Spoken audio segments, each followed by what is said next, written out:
नमस्कार, मैं हूं आशीष तिवारी और आप देख रहे हैं टीवी न्यूज वायरस। लगातार हम आपको कोरोना काल में ऐसी खबरें दिखा रहे हैं जो जागरूक करती है हमारे दर्शकों को और जरूरी है आपको जानना। बीते दिनों हमने आपको ऑक्सीजन के बारे में बताया था, उसमें बताया था कि ऑक्सीजन क्या होती है। आज हम बात करेंगे वेंटिलेटर की। जी हाँ, वेंटिलेटर वही है जो आज कोरोना के मरीजों के लिए एक ऐसी संसाधन बन गई है जो बेहद जरूरी हो गई है। वेंटिलेटर की कमी अस्पतालों में हो रही है। ऑक्सीजन के साथ साथ वेंटिलेटर पर मरीजों को रखा जाना बेहद जरूरी हो गया है। क्यों? क्योंकि फेफड़ों में संक्रमण बढ़ रहा है। आज इस खबर में आपको बताएंगे कि वेंटिलेटर होता क्या है और कैसे बचाता है ये मरीजों की जान। कोरोना वायरस का संक्रमण जिस तरीके से और जिस रफ्तार से बढ़ रहा है, उस हिसाब से गंभीर मरीजों की संख्या में भी इजाफा हो रहा है।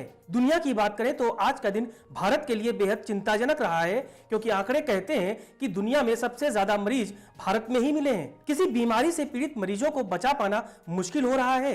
आंकड़े लगातार बढ़ रहे हैं और ऐसे में बढ़ रहा है अस्पतालों पर दबाव। एक तरफ ऑक्सीजन की हाहाकार है तो वहीं पर वेंटिलेटर की कमी भी सामने आ रही है। क्या होता है वेंटिलेटर? वायरस का संक्रमण होने पर उन्हें सीधे वेंटिलेटर पर डालना पड़ रहा है। जिनको वेंटिलेटर नहीं मिल पा रहा है उनकी मौत हो जा रही है। हम आपको बताते हैं कि आखिर वायरस से संक्रमित मरीजों को वेंटिलेटर पर क्यों डालना पड़ता है और क्या है वेंटिलेटर की अहमियत और क्या है इसके पीछे का रहस्य। क्यों कोरोना वायरस मरीजों के लिए वेंटिलेटर एक जीवनदायिनी साबित हो रहा है। दरअसल कोरोना वायरस इंसान के श्वसन प्रणाली पर सीधा हमला करता है। कोरोना वायरस से संक्रमित मामलों में देखा जा रहा है कि वायरस फेफड़ों के इतने अंदर बैठ जाता है कि मरीज के लिए सांस लेना भी मुश्किल हो जाता है। ऐसे में उसे जल्द से जल्द वेंटिलेटर पर ले जाने की जरूरत पड़ती है। अब सवाल यह उठता है कि कैसे काम करता है वेंटिलेटर।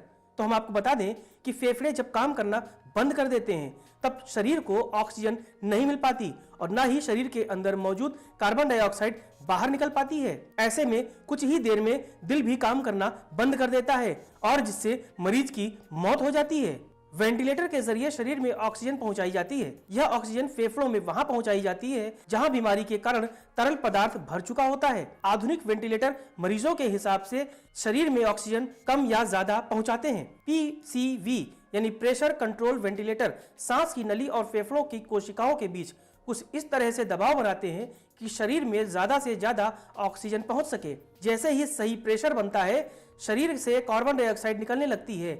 इस तरह से वेंटिलेटर की मदद से इंसान दोबारा सांस लेने लगता है। वेंटिलेटर अलग अलग तरह के होते हैं।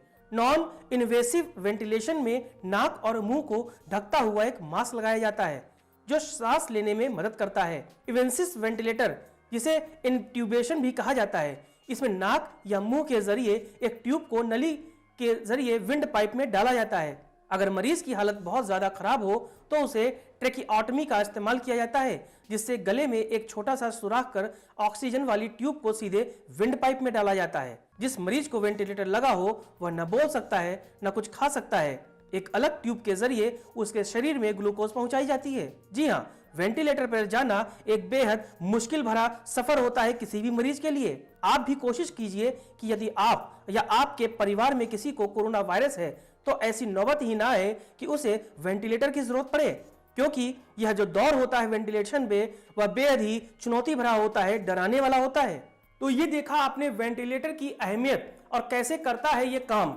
लेकिन टीवी न्यूज वायरस परिवार लगातार जनता को ऐसी खबरें दिखा रहा है कि वो जागरूक हों, जरूरत ही ना पड़े कि कोविड मरीजों को वेंटिलेटर तक ले जाना पड़े।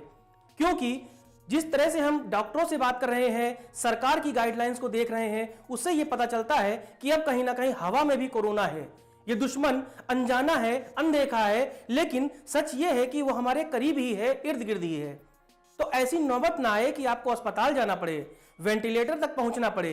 इसके लिए जरूरी है कि आप सावधानी रखें, वो सारे नियम कायदे आप माने जो हमारे सरकारों ने हमारे लिए तय किए हैं।